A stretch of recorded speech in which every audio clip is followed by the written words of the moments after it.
Essa gente que faz viagem astral, essa gente que procura meditar, essa gente que se questiona quem sou eu, não são meninos de ontem nesse planeta Terra. São gente com muitos anos de experiência. E, portanto, quando nasce, a mente dele já diz, essa vez não vou entrar naquele encrenca. Essa vez eu vou acertar o gol.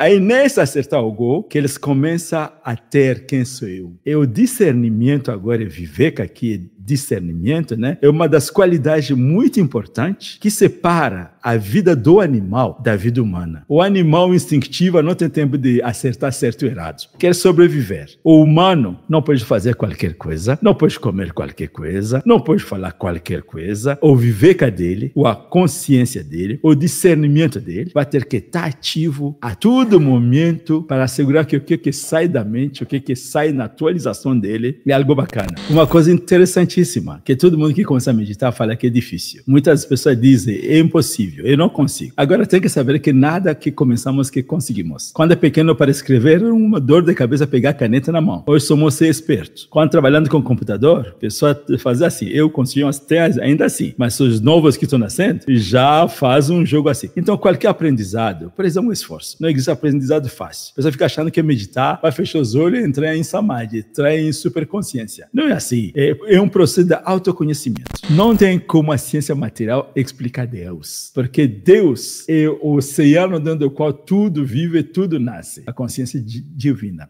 A mente cósmica, ela contém a mente individual. E essa realização é muito incrível no campo evolutivo, porque você, eu e ele, qualquer um, cara, estamos plugados na mente universal. Estamos plugados. Só que nos acostumaram a nos acharem que somos um corpinho limitado. E aí ficamos procurando a solução aqui, quando temos tudo, um leque de conhecimento ao qual nós podemos ter acesso. Da mesma forma que o gelo, você esquentando ele gera água, esquentar a água gera o vapor, esquentando o vapor gera algo, os elementos hidrogênio, oxigênio, começa. Então, esse processo de retorno para cima é o mesmo processo que o ser humano vai ter que fazer para voltar na sua natureza plena, que é, na verdade, a natureza divina. Aí, nesse ponto, até onde a expansão da mente vai? A expansão da mente vai até o ponto máximo de evolução humana, que é o ponto de unicidade com a matriz causal do universo. O medo sempre é medo da morte. A níveis pequenos, mas é o medo de desaparecer. Eu acho que esse medo de desaparecer é porque existe inconscientemente na mente humana um conhecimento não claro para a própria mente, que eu sou eterno. E, portanto, não quero acabar. Agora, quando vem esses condicionamentos de nos limitar no corpo, e o corpo vai morrer algum dia, aí que esse medo fica triplicado, quadriplicado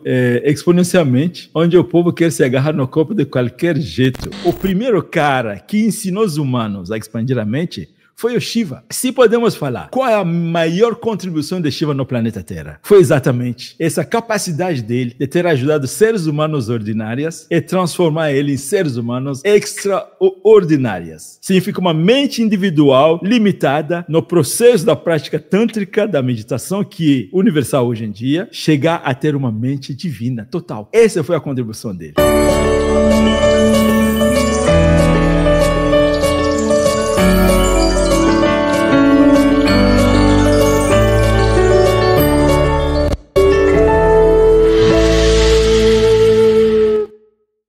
Seja bem-vindo a mais uma edição do programa Consciência, a próxima programa de entrevista que completou 15 anos em março de 2025 e mais de 1.000 convidados já estiveram presentes aqui no programa, alguns mais de uma vez, inclusive o nosso amigo de hoje, que é o Dada Ginandananda, está aqui de volta. Bem-vindo, Dada. Muito obrigado, é um prazer estar de volta.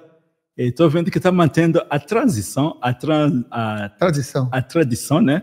De ter um coco, água de coco no início para lubrificar todos os nervos e o cérebro. Ah, que beleza. Muito obrigado, caro irmão, pelo convite. Muito bom. O tema de hoje vai ser instigante, hein? A ciência da expansão da mente para a libertação interior com Dada Ginandananda. Vou começar com a pergunta que é o que vocês querem entender, né? Como é que funciona a mente? Exato, uma pergunta muito grande. Quando eu costumo falar da mente para as pessoas, eu utilizo aquela fala de Chessas, metamorfose ambulante. uma coisa que vai mudando o tempo todo, nunca é a mesma ontem, hoje, amanhã, é uma metamorfose. Mas os anciãos, inclusive o nosso grande professor do Tantra, o Sadashiva, ele trouxe um conhecimento onde ele apresenta a mente humana de forma incrível, onde ele divide a mente humana em 3 áreas principais. Uma delas é a densa, mente que nos conecta com a materialidade. A segunda dele é a sutil é a mente intelectual, memorização, lembranças. E a terceira é a causal. Eu sei que na consciência próspera, o pessoal gosta muito de falar da projeção astral, por exemplo, né? Esse tipo de coisa exatamente acontece nessa camada da causal. Também os trabalhos da intuição também acontecem na causal.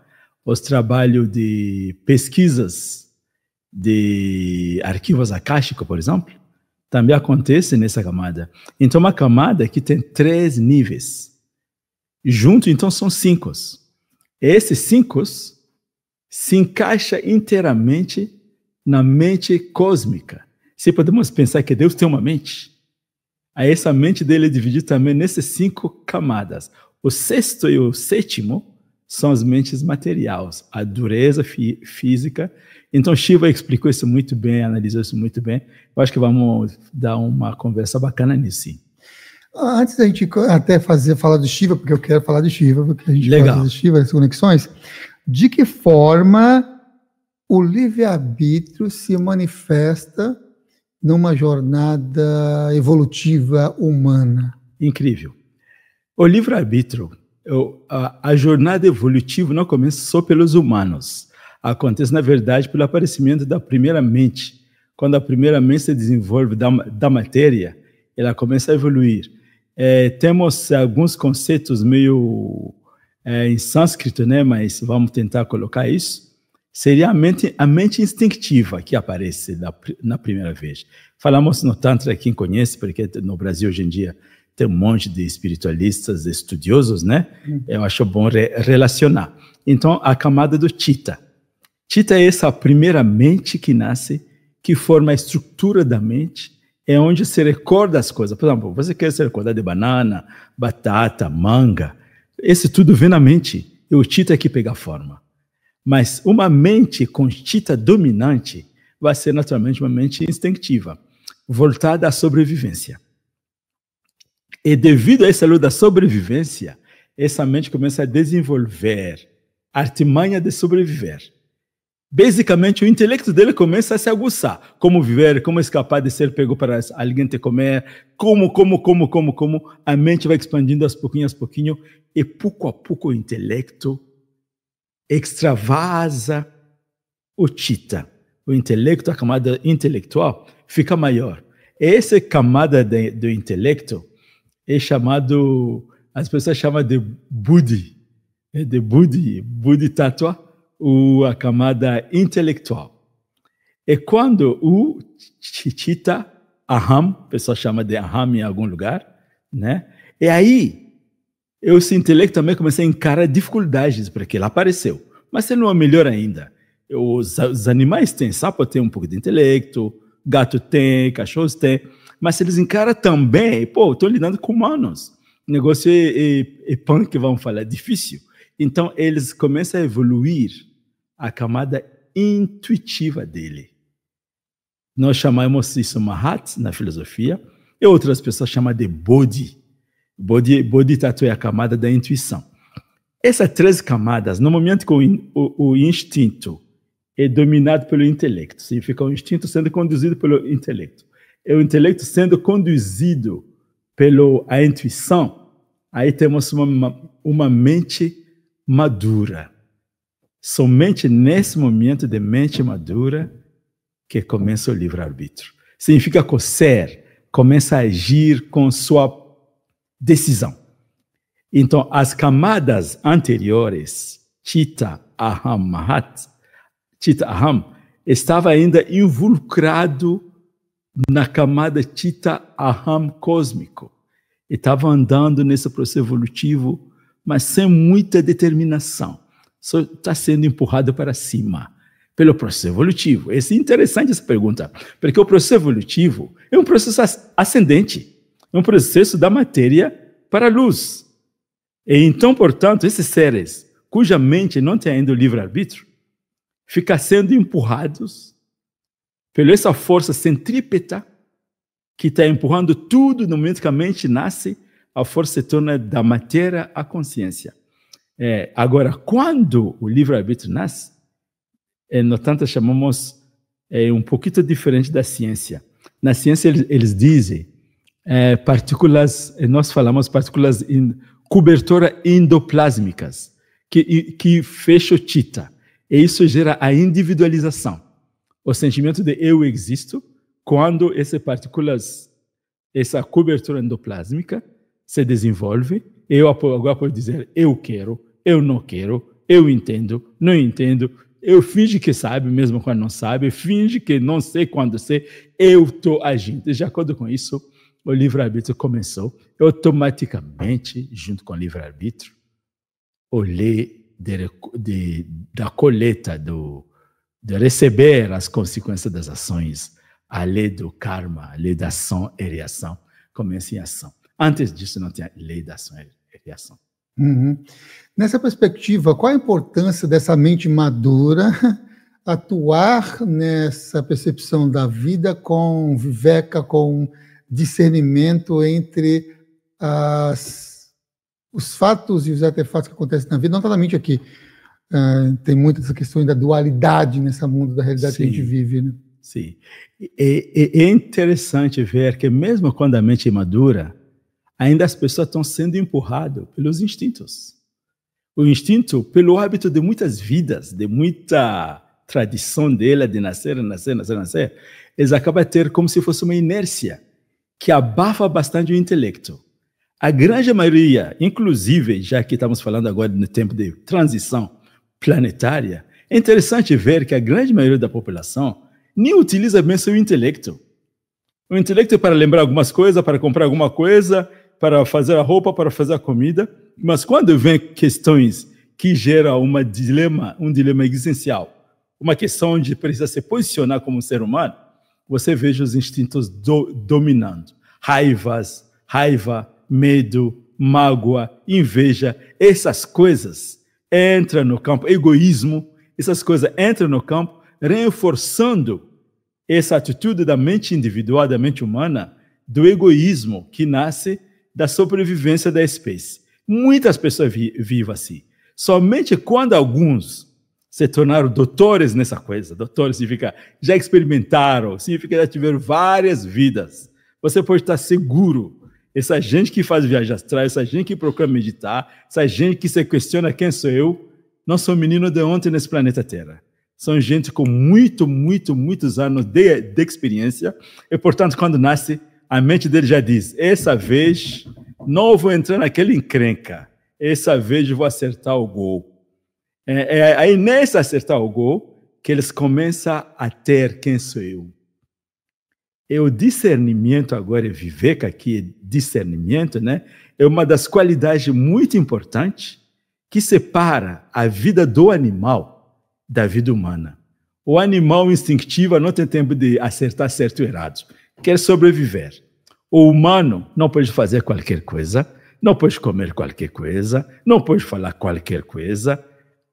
O viveka dele, ou a consciência dele, o discernimento dele, vai ter que estar ativo a todo momento para assegurar que o que sai da mente, o que sai na atualização dele, é algo bacana.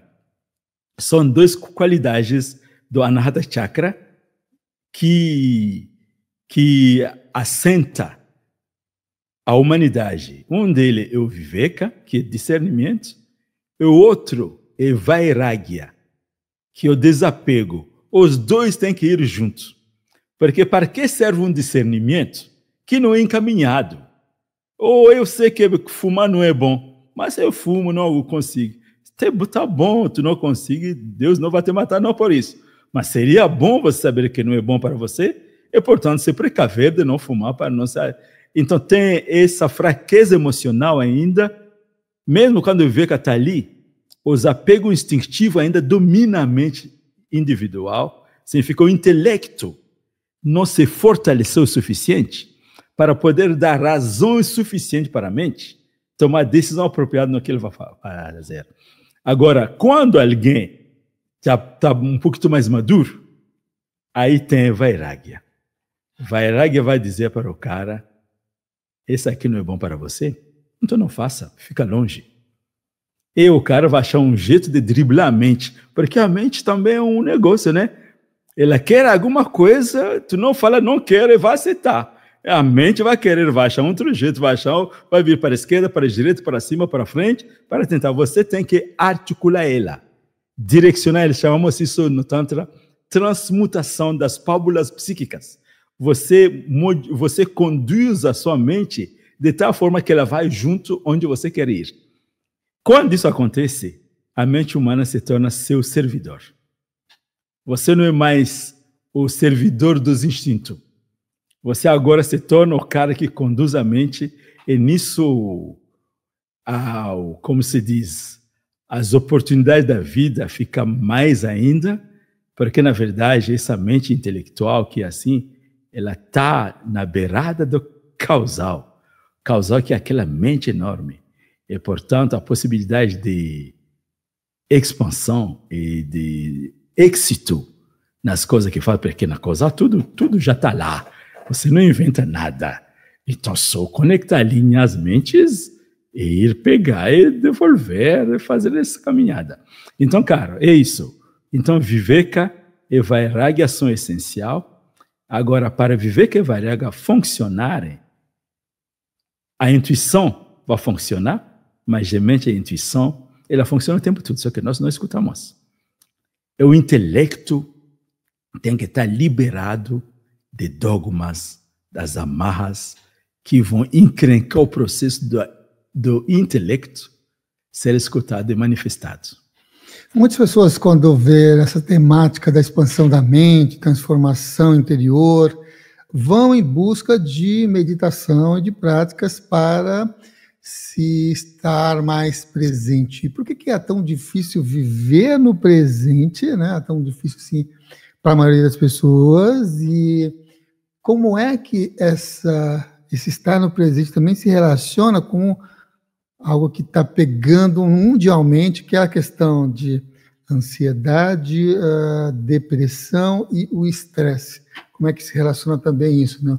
A dificuldade de estar no presente e também esses sintomas que está abarcando milhares de pessoas no mundo. Uma coisa interessantíssima, que todo mundo que começa a meditar fala que é difícil. Muitas pessoas dizem, é impossível, eu não consigo. Agora tem que saber que nada que começamos que conseguimos. Quando é pequeno para escrever, era uma dor de cabeça pegar a caneta na mão. Hoje somos ser espertos. Quando trabalhando com o computador, a pessoa faz assim, eu consigo até ainda assim, mas os novos que estão nascendo já fazem um jogo assim. Então, qualquer aprendizado precisa de um esforço. Não existe aprendizado fácil. A pessoa fica achando que é meditar, vai fechar os olhos e entrar em samadhi, entrar em superconsciência. Não é assim. É um processo de autoconhecimento. E os que tomam esse caminho, com certeza acho que vamos desenvolver esse aspecto já. Mas vamos falar do segundo aspecto, que é o aspecto do estresse, o aspecto da ansiedade, o aspecto de não ficar no presente. Na minha mente, o chakra que vem diretamente é o chakra do umbigo, o Manipura. É o chakra da agitação, onde a força que domina nesse chakra é a força mutativa. Aquela força animadinha demais, que não te deixa nem parar, nem sossegar. Você começou, mesmo quando você quer parar, a inércia está te empurrando para continuar. É isso que gera muito estresse e tem que ter domínio nessa força mutativa. Que o estresse, cara, ansiedade, como você falou, não vive no presente, aí começa a viver amanhã, aí tem a ansiedade de amanhã, quando que tem que fazer hoje não está acontecendo ainda, já quer fazer bom amanhã. Esse tipo de mente que fica correndo mais rapidamente ao ponto de cair no chão e rolar entre ela mesma, né? É coisa do estresse. Agora, as demandas do dia a dia, as pressões da vida, a sociedade moderna tem tanta pressão, a velocidade é grande, muitas informações, isso tudo leva a situação de estresse muito grande. Aí, estressado não vive no presente, não tem condição. Viver no presente está aqui, nem amanhã, nem ontem, mas plenamente aqui. E aquele tempo circular, esse tempo onde o início e o fim estão juntos. Alfa e ômega junto. Significa no estado eterno, que seria, na verdade, o estado da meditação. Está no presente mesmo, está no estado de Shiva. Está no estado de uma mente em paz consigo mesmo e com o universo. Aí ele vai ter possibilidade de ver o que é importante, o que não é importante, o que tem que fazer, sem nunca dar qualquer tipo de importância excessiva a nenhum ou outro, porque no fato tudo isso faz parte do fluxo da vida. Falando assim, parece fácil, mas na verdade não é fácil. É uma luta que inclusive o yogi como eu, como você, estamos lutando nesse processo. Aí o esforço de se manter acordado e presente no que fazemos vai dar muito lucro. No Espiritismo eles falam uma coisa bonita: orar e vigiar. Orar e vigiar significa meditar. Para mim, aí oração é meditar, né? Ter essa conexão com o divino plena e manter a mente consciente daquela coisa que você falou, do viveka, do discernimento, para você não ficar apegado a nenhuma das coisas e, portanto, você trata tudo com equanimidade. Você está vendo essa noção de equanimidade? Os budistas falam muito da mente equânima, mente equilibrada, uma mente que não se deixa desabar por qualquer coisa. Mas algumas pessoas acham que é uma mente indiferente. Não uma mente indiferente, uma mente doente. Uma mente que sem sentimento. Se eu sair daqui, encontrar alguém com fome lá fora, eu me mantenho equânimo, não sente nada por essa pessoa, eu vou me declarar espiritualista, humano, nem falar de espiritualista, eu vou me declarar do humano depois dessa ignorar o sofrimento do outro. No Tantra, na espiritualidade não aceita, em qualquer espiritualidade. Então a mente equânima, essa mente que olha a todos com o mesmo amor, olha a todos com carinho igual, e está pronto a se sacrificar e cuidar de todos. Mas agora vai ter que ter a inteligência de saber qual é o mais urgente, qual é o mais importante, qual é o momento e qual é o lugar. Nessa perspectiva das práticas tântricas que vão ajudar como instrumentos ou como ciência, né? Porque acho que é um ponto interessante a ciência. O que você pode falar sobre a ciência do som e da vibração no Tantra, nessa perspectiva dos mantras, tipo Baba Nan Kevalam, e para uma frequência energética melhor em nossa sociedade ou na vida? Exatamente. Eu estava na verdade não lendo, estava vendo um vídeo bem recente de um grande businessman, um negociante, um capitalista, que inventou um monte de CPUs. Aí ele contou assim, que ele estava muito feliz com o CPU dele, só que ele mostrava para todo mundo que o cara mais realista tinha dinheiro, tinha fama, tinha tudo, mas o coração dele estava infeliz. Aí um belo dia ele foi passear com a esposa, em um quarto do hotel. Acordou lá para 1h da madrugada, foi no banheiro, urinou. Quando voltou, deitou na cama sem esperar em nada. Subitamente ele viu uma luz saindo do peito dele. Uma luz enorme saindo do peito dele. E daqui a pouco essa luz, como se fosse fotões, né? Eu acho que não era fotão. Fotão podemos falar dessa luz nossa. Mas essa luz preenchia a sala inteira. E em seguida o que acontece com ele? Ele sentia aqui. Ele sente também cada um desses pontinhos dessas luzes. Esse dia ele entendeu uma verdade antiga do Tantra, que acabamos de falar hoje, que a mente cósmica é maior, é a fonte da qual todas as mentes nascem. E a mente individual nasce, está embutida na mente cósmica. E depois da mente individual, que agora nós temos o corpo físico, os 5 elementos são lá no ponta na ponta da escada evolutivo. Aí, o problema no planeta Terra, que os caras ficam achando que a ciência material vai ter que comprovar essa ciência espiritual, que é muito mais ampla. O cara diz, não tem como a ciência material explicar Deus, porque Deus é o oceano dentro do qual tudo vive, tudo nasce, a consciência divina. A mente cósmica, ela contém a mente individual.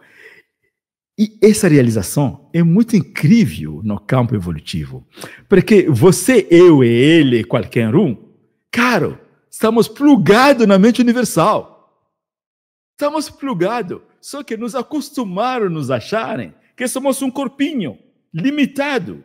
E aí ficamos procurando a solução aqui, quando temos tudo, um leque de conhecimento ao qual nós podemos ter acesso. Aí entra a questão que você colocou, do som.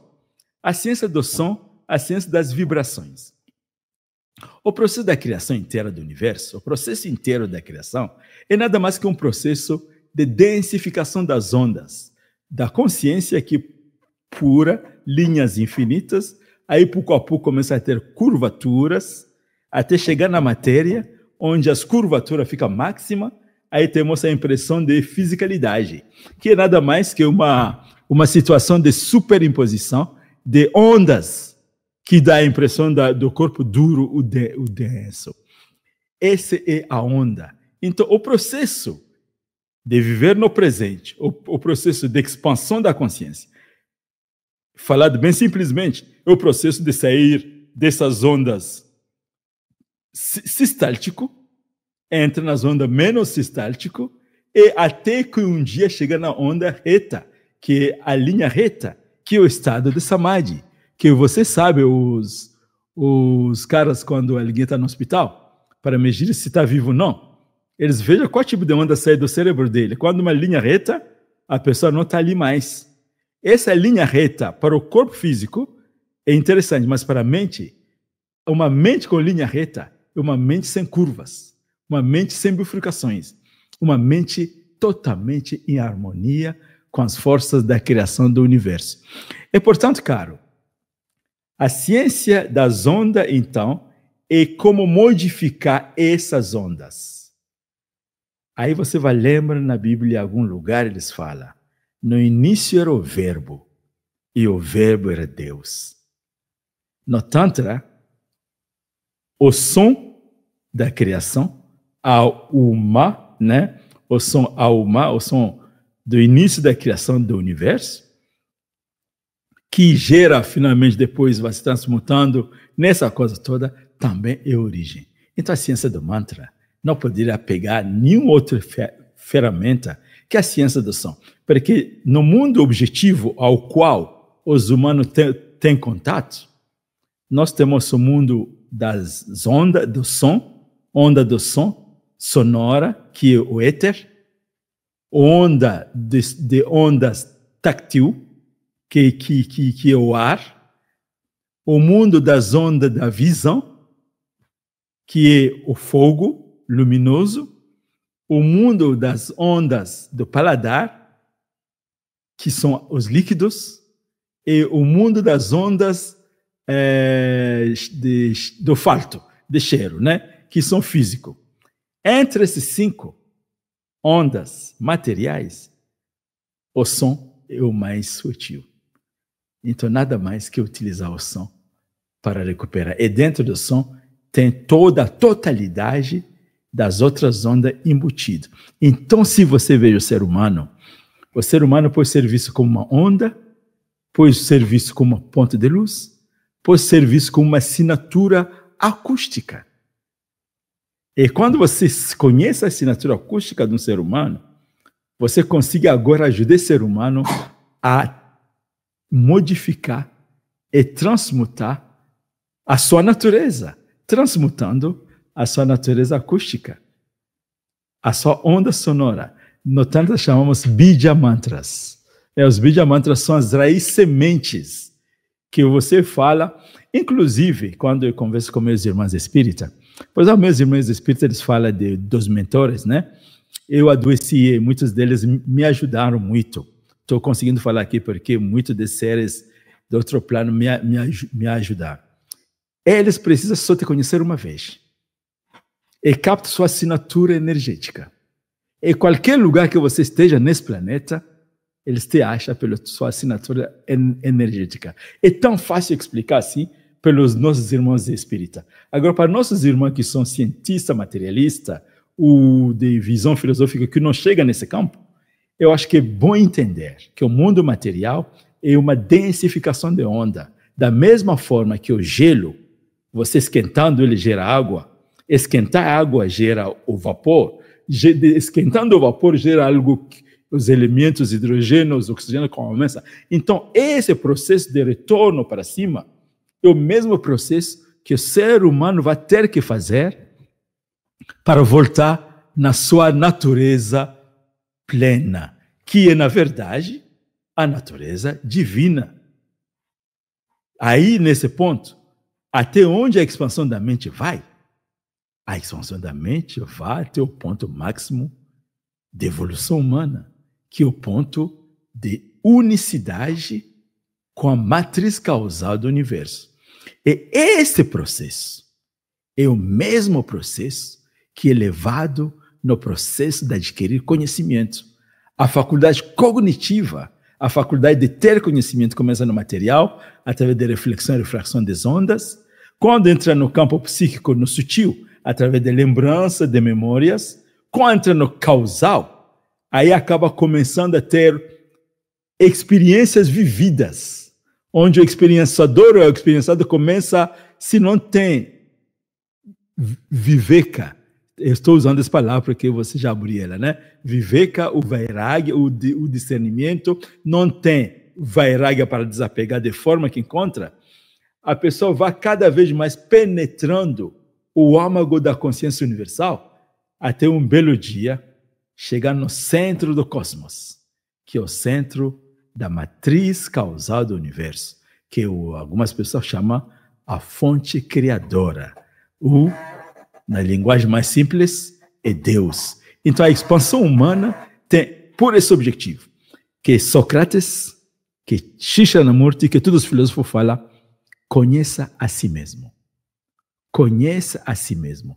Conhecimento, que não é conhecimento de si, não é conhecimento. Quem é esse si? Esse si não é esse metamorfose ambulante. Claro, até que ele existe, a honoramos, a cuidamos, mas com a expectativa que em algum momento estaremos livres dela e nos posicionar nos estados maravilhosos evolutivos. Uhum.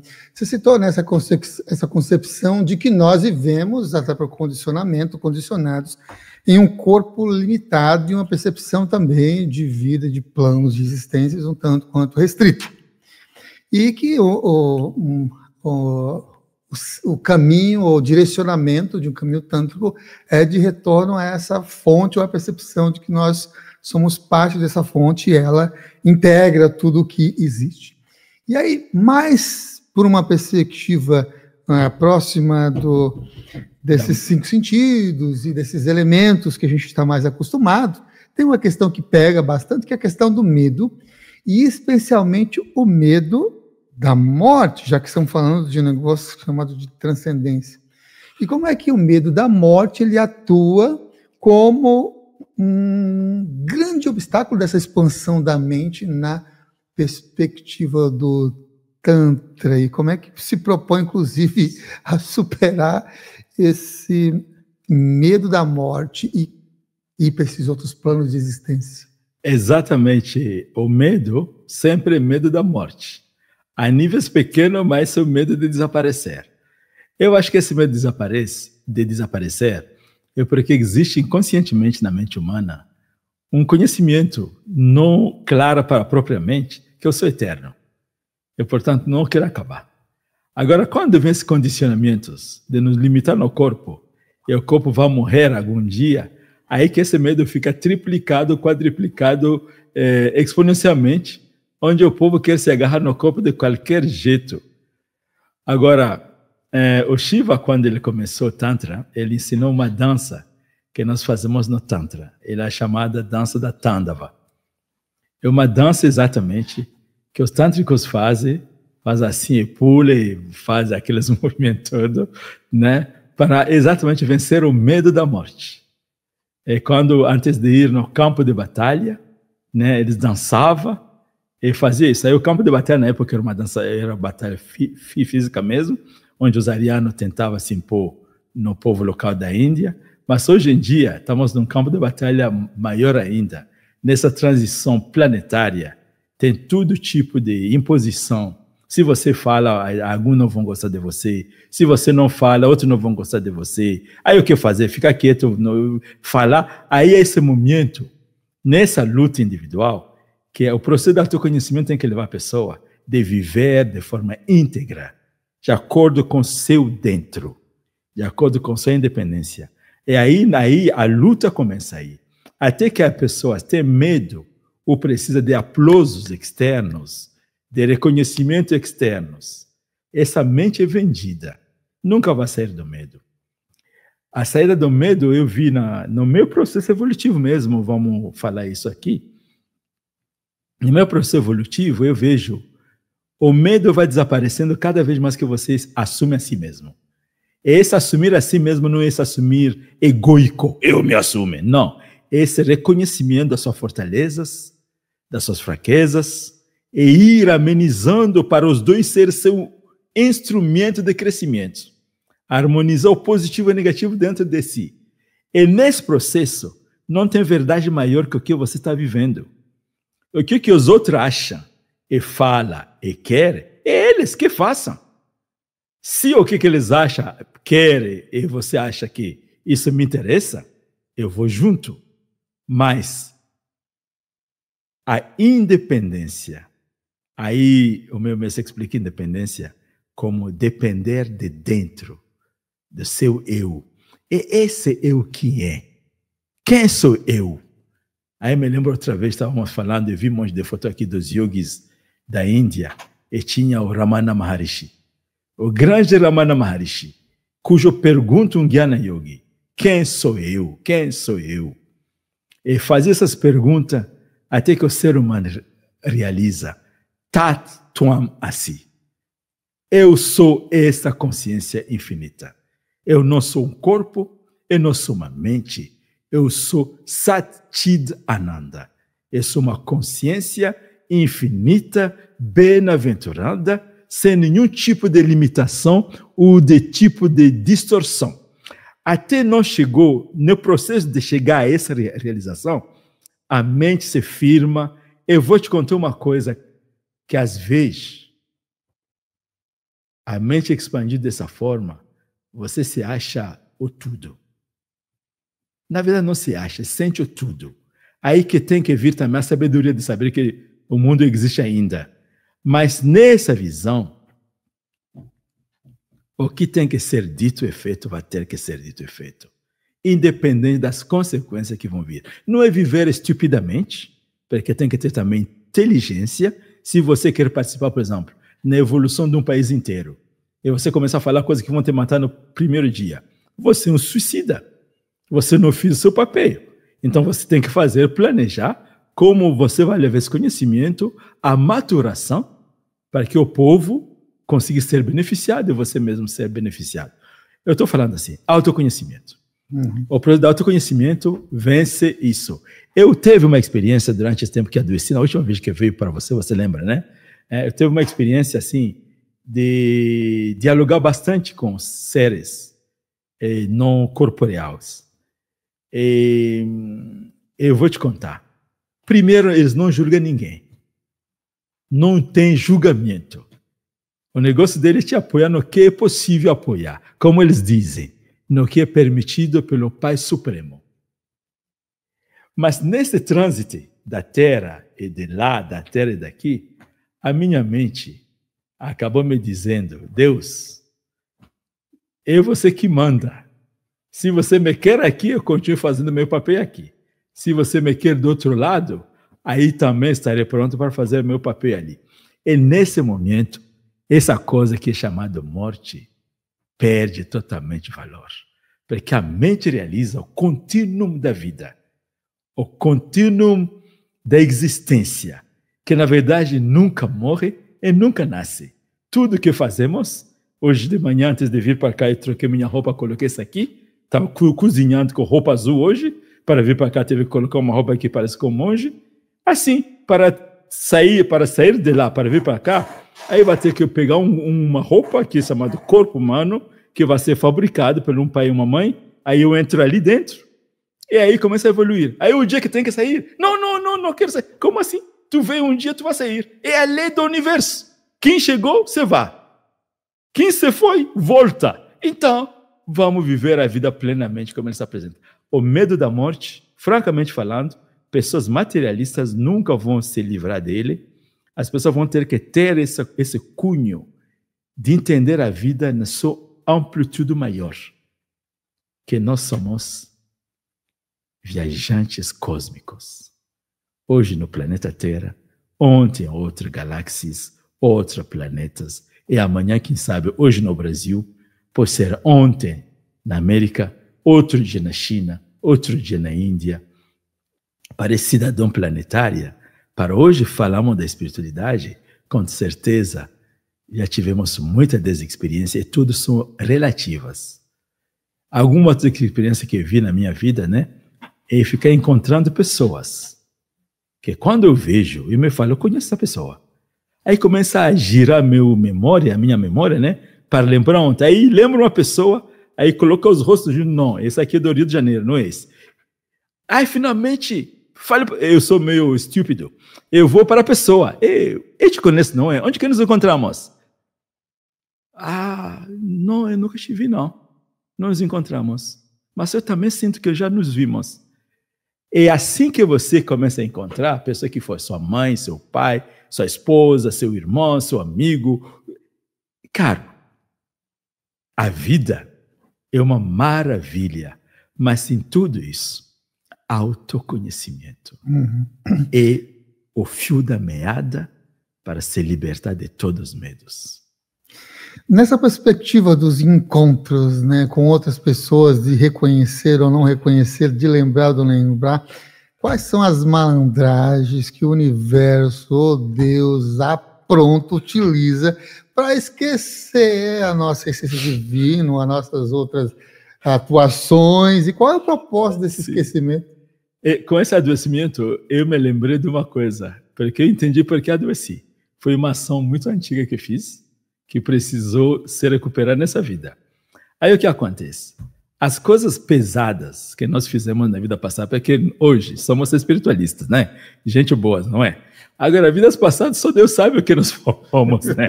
O que fizemos. Porque essa vida decidimos de ser espiritualista. Então, Deus, para ajudar essa mente em evolução, poder ter equilíbrio e conquistar o máximo que pode, esconde essas barbaridades. Para que possamos andar com mais leveza.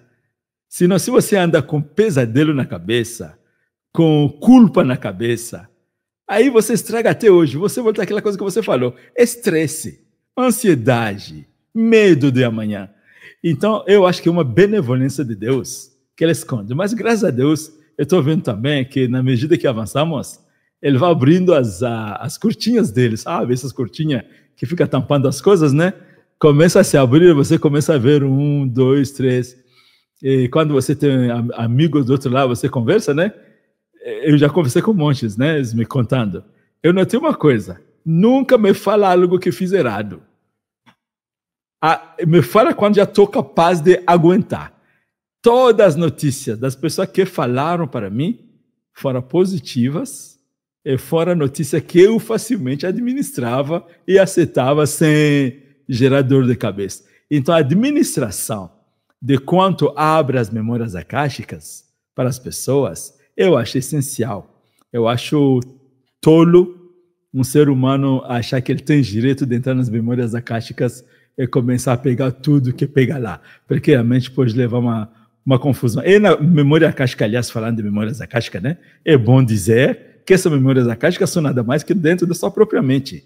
Não tem um plano por aí que as pessoas vão. É dentro da camada da mente. Agora, a visão que alguém saiu do corpo e chegou nas memórias akáshicas, simplesmente, o meu professor dizia que esse alguém estava fazendo viagem dentro da própria mente. Isso é incrível, né? Isso. Muito bem. Por falar em personagem, professor, alguém que traz ensinamentos, Shiva. Sim. É um libertador? Quem foi Shiva como personagem histórico? E qual a relação entre os iranianos e os dravidianos também com Shiva? Exato.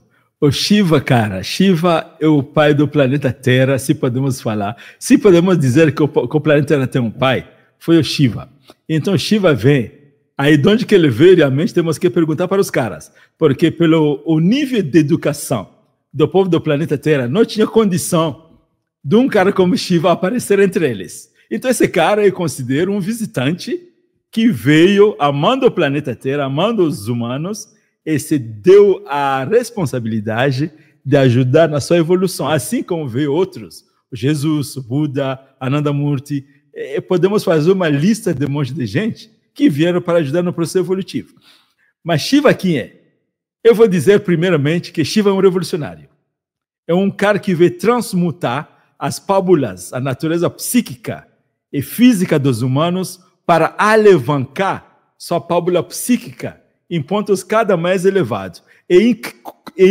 Inclusive, quando você fala da expansão da mente, o primeiro cara que ensinou os humanos a expandir a mente foi o Shiva. Se podemos falar, qual é a maior contribuição de Shiva no planeta Terra? Foi exatamente essa capacidade dele de ter ajudado seres humanos ordinários e transformar ele em seres humanos extraordinários.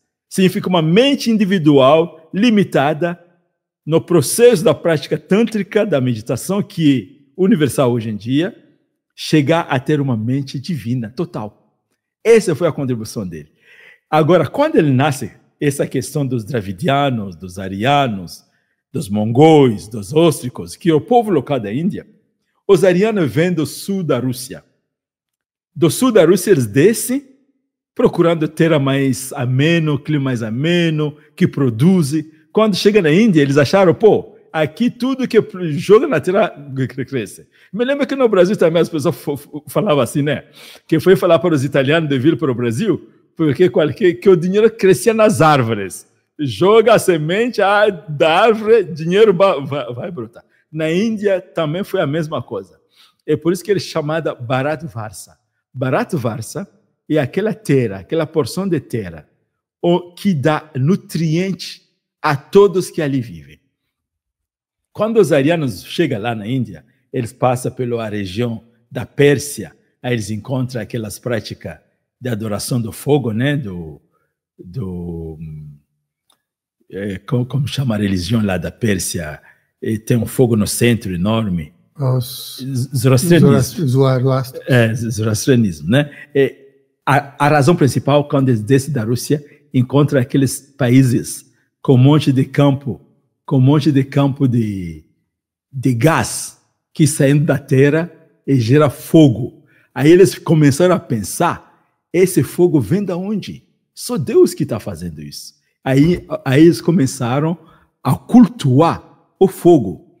E nesse cultuar o fogo, quando chega na Índia, eles continuam fazendo agora pires. Pires são essa coisa para queimar e dar mantra e tudo. Só que chega na Índia e encontra o povo da Índia já bastante avançado, já bastante entrando no campo dessas perguntas que você fez, da expansão da mente, da compreensão da natureza humana, da natureza do universo. Ele já estava no processo do Tantra, de autoconhecimento. Não aceitaram essa prática extrovertida de cantar mantras. Aí esse povo inteiro que vem, com armas, com tecnologia, com tudo, esse povo acaba querendo agora se impor no povo local. Aí que começa a briga entre eles. Shiva nasce nesse momento. O que ele faz? Casa com uma mulher, a filha, uma princesa ariana, do rei ariano. Casa com uma mongol. Casa com uma dravidiana, a Kali.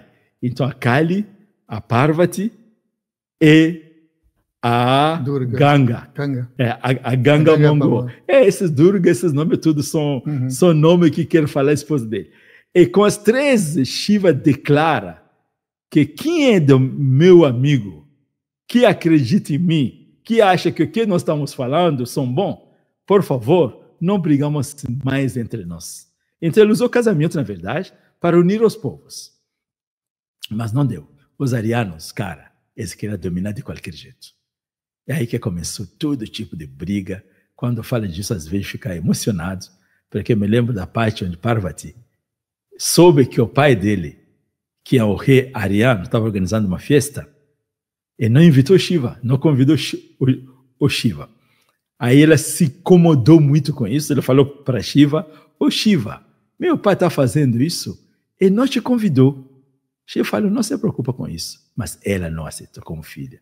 Foi para o pai, pai, você não convidou meu marido, não? Você organizou uma festa desse tamanho, meu marido você não convida? Aí que os arianos, os nobres arianos que estavam ali, riram dela. Você está falando de quê? Daquele animal? Daquele tá. A Parvati ficou tão triste, que ela se suicidou, na verdade, se queimou no fogo, em protesto contra essa menosprezo a Shiva dos arianos. E nesse momento, né? É nesse momento que Shiva começa o trabalho dele de transmutação. Aquela coisa que você veja no desenho, né? Primeiro Shiva está deitado no chão, a Kali está dançando acima dele. E antes desse momento. Quando esse momento acontece, aí que desenha Shiva com o corpo da Parvati nas costelas e dançando a Tandava no cosmos. Basicamente, o que é isso? Essa consciência humana agora, porque Shiva é consciência, essa na filosofia, essa consciência humana que estava dominada pelas forças da criação, totalmente instintiva, animal, aí vai caminhando naquele medo, naquelas coisas que já falamos aqui, chega um momento em que essa consciência nasce, acorda a sua natureza divina. E quando ela acorda essa natureza, aí ela decide tomar conta dela. É aí que começa a luta da consciência com a energia. E a consciência ela fica maior que a energia. E o processo evolutivo inteiro, essa coisa que falamos hoje aqui, de nos assentar na intuição, nos assentar ali, é a consciência ganhando, galopando cada vez mais em direção à intuição, em direção à luz, e, portanto, domando cada vez mais a sua natureza animal. Esse é o momento que Shiva fez isso. Ele fez uma luta incrível, acabou aquela brigalhada que estava e começou a construir uma sociedade. Mano. Esse gatinho é interessante, né? Está olhando também nos olhos assim. Então, cara, é isso. Então, Shiva é uma personalidade histórica, sim. Ele nasceu, ele vivia na época, e ele é o primeiro mestre do Tantra. Shiva também é uma personalidade mitológica na Índia, onde eles consideram ele como um deus indiano. Aí tem estátua, aí faz todo tipo de adoração. O Tântrico não faz esse tipo de coisa. O Tântrico se relaciona com Deus, com a consciência. E Shiva, como um grande professor dessa consciência, dessa escola, né?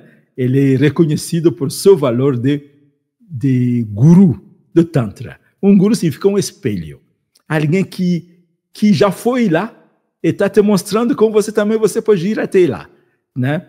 Agora, Shiva, essa palavra dele, também é um termo filosófico, que significa consciência. Então, você tem 3 níveis de palavra Shiva andando, e esse é o cara que revoluciona o mundo, que traga a ciência da espiritualidade como conhecemos hoje no planeta, que é chamado Tantra. Que a ciência... Eu vou falar uma palavra aqui que o povo vai ficar meio assim, mas vamos lá. Da negatividade fundamental. Onde o ponto de positividade fundamental é consciência, é Deus. Então, o ponto oposto, que é o ponto mais denso do universo, aí a matéria, é o ponto negativo. E o movimento da consciência para a matéria é positivo, porque é o movimento de Deus se expressando ao mundo, a força extrovertida ativa.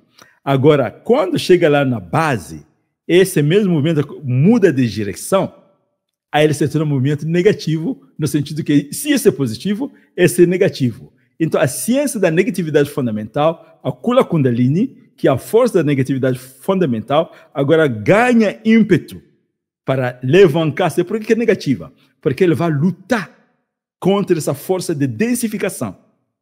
Então, no cerne do Tantra, vem essa visão que, na verdade, o caminho espiritual é um caminho do guerreiro da luz, guerreiros espirituais. Porque se tu não lutar, se tu não criar, utilizar algumas forças, essa energia densificadora, essa energia da força centrífuga vai te dominar e vai te manter nos instintos, nos medos, e te forçar a calar quando tem que falar, ou falar quando não tem que falar, devido às incoerências internas. Tem que lutar e se assumir, e se assentar na sua humanidade. Esse que representa, esse Shiva agora, que pega o corpo da Parvati nas costas e começa a dançar no cosmos inteiro. Dançar no cosmos inteiro significa também seres vivos em diferentes lugares, em diferente posição planetária, em diferentes níveis de desenvolvimento metafísica, fazendo a sua luta para a sua própria evolução e também para a evolução das suas comunidades. Porque o Shiva, se ele veio no planeta Terra, ele que ensina a ciência da música. Não tinha música. É incrível que pareça, o povo não sabe disso. As letras da música europeia, do Re, Mi, Fá, Sol, Lá, Si, Do, nascem das letras da música indiana. Sa, Re, Ga, Ma, Pa, Da, Ni, Sa. E essas letras representam energias muito sutis relacionadas às raízes acústicas do Vishuddha. Aí você vai encontrar algumas escolas europeias, né? Como, por exemplo, a Rosa Cruz e outras, usando os sons vogais para curar doenças específicas, para acelerar algumas coisas. Shiva usa esses sons vogais para gerar música, para quando toca, aquela coisa que você falou, ciência do som, ela gera uma frequência vibracional que, em contato da minha frequência vibracional, amplia a minha frequência vibracional e, portanto, abre meu leque de visão, de compreensão e de conexão e me facilita no processo espiritual. Assim que as músicas são usadas no planeta inteiro, nas religiões, nos movimentos espirituais, é onde a ciência é bem conhecida. Aí você tem os mantras, que são potencializados pelos mestres espirituais, exatamente para elevar as pessoas. Essa é a música. Shiva vem, traga também a ciência da dança.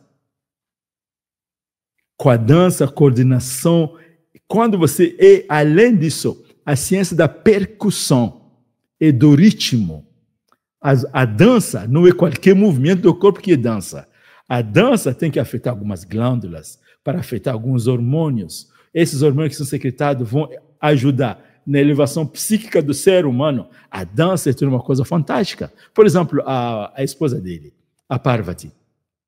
Quando Shiva inventa a Tandava, a Parvati inventa a dança da Lalita Mármica. Lalita Mármica, essa dança que você veja Hare Krishna cantando Hare Rama, Baba Nam Kevalam também faz, né? Vocês abrem as mãos assim, Baba Nam Kevalam. É uma dança que o dedão do pé é tocado no chão. O que desencadeia isso? O dedão do pé tocando o chão vibra tudo o meridiano do pé, que cruza o pé inteiro até o nível do cérebro, do pineal. E quando chega no pineal, ele vibra o pineal para secretar melatonina. A melatonina, que é um dos hormônios responsáveis exatamente da concentração, da introspecção. Então, ao mesmo tempo que faz isso, Mármica, as mãos abertas para cima. Só criança abre as mãos assim quando quer um braço da mãe ou do pai. Mamãe, papai. Aí quando você pega ele, você fica contente demais que você conseguiu abraçá-lo. Ele chegou no objetivo dele. O ser humano, ao fazer assim ao cosmos, quer se unir com o divino. E o coração dele, naturalmente, fica massageado. Então, Lalita Mármica é a dança que massageia. Shiva não para aí. Ele entra na ciência da medicina. Não tem medicina planetária que não nasceu na medicina do Shiva. É incrível que pareça hoje em dia, os ocidentais ficam achando que são inventores da ciência da medicina. São muito falsificadores. Desculpa. Os ocidentais, quando eu falo ocidentais, não estou falando do povão. Estou falando dos líderes dessa mudança ocidental que querem se colocar no topo da civilização humana. Na época de Shiva, já tinha cirurgia, já tinha homeopatia, já tinha todo tipo de terapias que Vaidyak Shastra. Vaidyak Shastra é o conjunto de texto da ciência da medicina do Shiva que ele deixou, que acabou evoluindo junto. Shiva ensinou o tal que os védicos chamam como chama o fundador da Ayurveda. Você lembra aquele deus que fundou a Ayurveda? Dhanvantari. Exatamente. O Dhanvantari foi um estudante de Shiva. Shiva capacitou, ele continua. Agora, devido a essa luta entre arianos e povo local, os arianos se mantiveram nessa coisa de água misturada, vinho misturado com água. Não, que vinho? Suco misturado com água. Melhor, água de coco misturado com água. Né? Eles misturaram o conhecimento de Shiva e misturaram com seus ritos dogmáticos e criaram o que hoje o povo chama de Ayurveda, que não é mau, é muito bom, mas eles acabaram não mantendo de forma apropriada o conhecimento de Shiva, inclusive seus dogmas de não tocar cadáveres, impediu pesquisas de cirurgia, e isso tudo o que aconteceu, que a ciência que eles promoveram perderam bastante dos elementos de Shiva. Mas na Índia ainda você consegue encontrar. Então, Shiva, cara, podemos passar o dia e a noite inteira aqui falando do Shiva e não vamos acabar. Porque a contribuição dele é muito grande.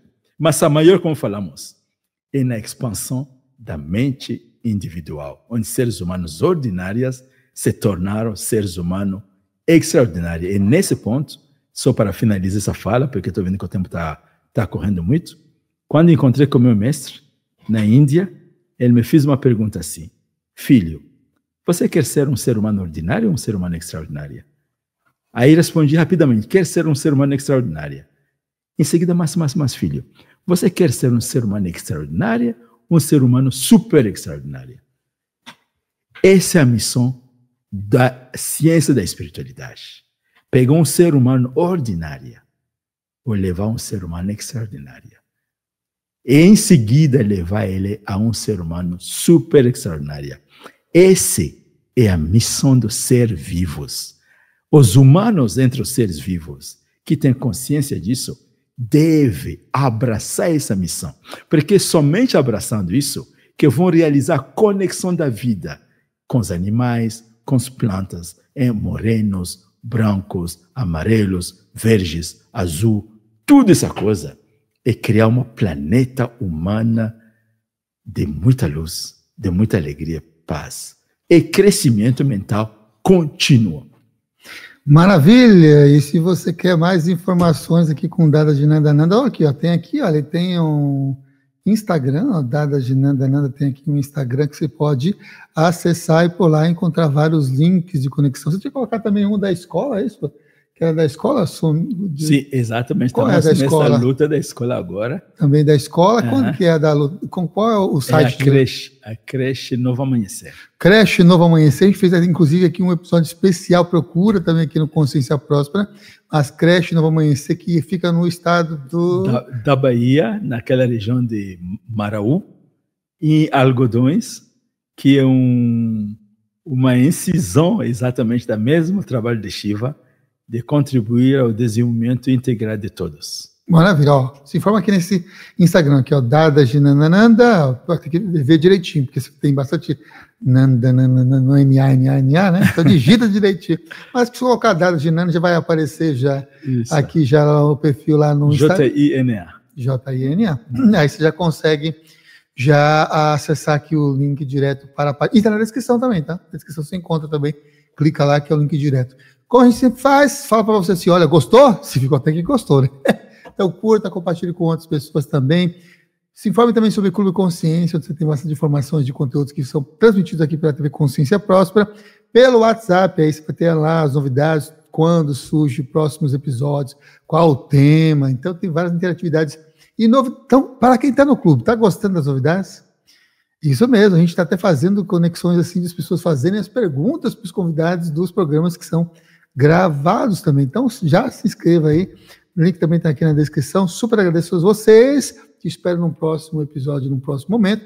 E vou pedir agora para o Dada Ginanananda para trazer o quê? Um conteúdo melhor, uma mensagem de encerramento, porque o conteúdo foi todo aqui, né? Uma verdadeira aula, né? Sobre a ciência da expansão da mente para essa libertação interior, e eu ficaria mais umas 10 horas também só ouvindo sobre Shiva e todo esse trabalho que ele vem desenvolvendo, que ele desenvolveu, que expressou e inspirou tanta gente. Você já viu, né? Que Shiva, isso é terrestre, para estar encarnado por aqui, transmitindo esses conteúdos todos. Então, mensagem de encerramento com Dada Ginanananda. É isso, caro irmão. A missão do universo é evoluir. Evoluir da escuridão a mais luz, da ignorância a conhecimento. E essa palestra você trouxe pontos que raramente falamos nas lives, porque são pontos um pouco difíceis, né, de falar, mas com a sua ajuda, né, conseguimos falar alguma coisa.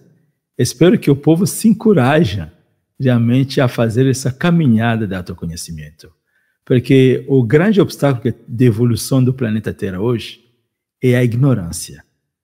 É ponto de vista fechado, mas errados.